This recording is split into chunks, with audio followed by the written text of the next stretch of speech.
ଆବଶ୍ୟକତାରେ ମାତି ନିଜକୁ ଭୁଲିଯାଏ, ନିଜର ଅସ୍ତିତ୍ୱକୁ ପାସୋରି ଦିଏ। ସମାଜରେ କିପରି ଚଳିବାକୁ ହେବ, କିପରି ଅନ୍ୟମାନଙ୍କୁ ବ୍ୟବହାର କରିବାକୁ ହେବ, ସେଥିପାଇଁ ମଣିଷ ପାଖରେ ଶିକ୍ଷାର ଯଥେଷ୍ଟ ଅଭାବ ବୋଧ ପରିଲକ୍ଷିତ ହୁଏ। ପ୍ରଥମତଃ ମଣିଷ ଯଦି ନିଜକୁ ଜାଣନ୍ତା ବା ନିଜ କାର୍ଯ୍ୟପ୍ରଣାଳୀକୁ ସମୀକ୍ଷା କରନ୍ତା, ତେବେ ସେ ବୁଝିପାରନ୍ତା ତା କାମ କେତେ ଠିକ୍ ଆଉ କେତେ ଭୁଲ।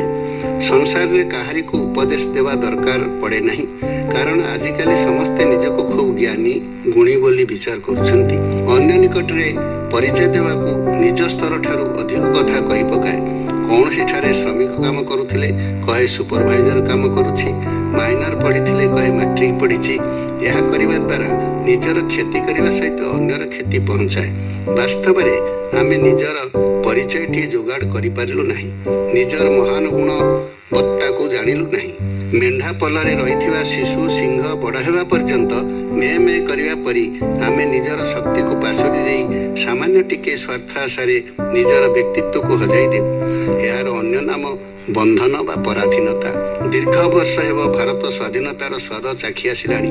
ପ୍ରତ୍ୟେକ ନିଜକୁ ସ୍ୱାଧୀନ ଦେଶର ସନ୍ତାନ ଭାବରେ ନିଜକୁ ଅଭିହିତ କରୁଛନ୍ତି। ହେଲେ ଥରେ ନିଜକୁ ପ୍ରଶ୍ନ କରନ୍ତୁ ତ, ମୁଁ କ'ଣ ପ୍ରକୃତରେ ସ୍ୱାଧୀନ? ସ୍ୱାଧୀନର ଅର୍ଥ ହେଉଛି ସ୍ୱର ଅଧୀନ, ଅର୍ଥାତ୍ ଆତ୍ମାର ଅଧୀନ। ମୋର ଶରୀର, ଇନ୍ଦ୍ରିୟ, ମନ, ବୁଦ୍ଧି ଏମାନେ ସମସ୍ତେ ମୋ ବିବେକ ଦ୍ୱାରା ପରିଚାଳିତ ହେଉଛନ୍ତି ତ? ସ୍ୱାଧୀନ ହେଲେ ମନୁଷ୍ୟର ଚିନ୍ତା, ବାକ୍ୟ, ଆଚରଣ ସବୁଗୁଡ଼ିକ ମାର୍ଜିତ ଓ ଶୁଦ୍ଧ ହେବ। ସେ କଦାପି ମନ୍ଦ ଚିନ୍ତା, ମନ୍ଦ କଥା, ମନ୍ଦ କାର୍ଯ୍ୟ କରିପାରନ୍ତା ନାହିଁ। ଈଶ୍ୱରଙ୍କ ସୃଷ୍ଟିରେ ମନୁଷ୍ୟ ଅନ୍ୟ ପ୍ରାଣୀମାନଙ୍କ ଠାରୁ ଶ୍ରେଷ୍ଠ। ତାର ଶରୀରରେ ଥିବା ଚକ୍ଷୁର ମୂଲ୍ୟ 1,00,000 ଟଙ୍କା, ବୃକ୍ର ମୂଲ୍ୟ 1,00,000 ଟଙ୍କା, ପ୍ରତିଟି ଅଙ୍ଗ ପ୍ରତ୍ୟଙ୍ଗର ମୂଲ୍ୟ କଳନା କରିହେବ ନାହିଁ। ହେଲେ ସାମାନ୍ୟ କିଛି ଅର୍ଥ ଲୋଭରେ ମନୁଷ୍ୟ ନିଜର ଇଜ୍ଜତକୁ ବଳି ଦେଉଛି। ପଶୁ ଭଳି ନିଜକୁ ଅନ୍ୟ ନିକଟରେ ବିକ୍ରି କରିଦେଉଛି। ନିଜର ମତକୁ ବଦଳାଇ ଦେଇ ବିଚାର ଶୂନ୍ୟ ହୋଇଯାଉଛି। ଦେଶର ଉନ୍ନତି ପାଇଁ ମତ ବ୍ୟକ୍ତ କରିବାକୁ କେତୋଟି ଟଙ୍କା ଲୋଭରେ ମତ ପରିବର୍ତ୍ତନ କରିଦେଉଛି।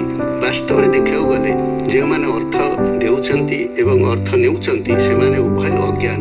ଉଭୟ ସ୍ୱାଧୀନ ଦେଶର ନାଗରିକ ବୋଲି ପରିଚୟ ଦେଉଥିଲେ ହେଁ ବାସ୍ତବରେ ସେମାନେ ପରାଧୀନ। ସ୍ୱାଧୀନତାର ମୂଲ୍ୟବୋଧକୁ ବୁଝି ନାହାନ୍ତି। ଯେଉଁ ଦେଶରେ ସତ୍ୟ ଧର୍ମକୁ ରକ୍ଷା କରିବା ଲାଗି ରାଜା ରଘୁ, ଦିଲୀପ, ମାନ୍ଧାତା, ହରିଶ୍ଚନ୍ଦ୍ର ଭଳି ରାଜା ସତ୍ୟନିଷ୍ଠ ହୋଇ ଶାସନ କାର୍ଯ୍ୟ ଚଳାଉଥିଲେ, ଯେଉଁ ଦେଶରେ ସାବିତ୍ରୀ, ଅନସୂୟାଙ୍କ ଭଳି ପତିବ୍ରତା ନାରୀଙ୍କର ଜନ୍ମ, ସେହି ଦେଶର ନାଗରିକ ଆଜି ମଦ୍ୟମାଂସ ଖାଇ ଉତ୍କୋଚ ନେଇ ନିଜର ଜୀବନକୁ ବିକ୍ରୟ କରିପାରୁଛନ୍ତି। ଏହା ବଡ଼ ପରିତାପର ବିଷୟ।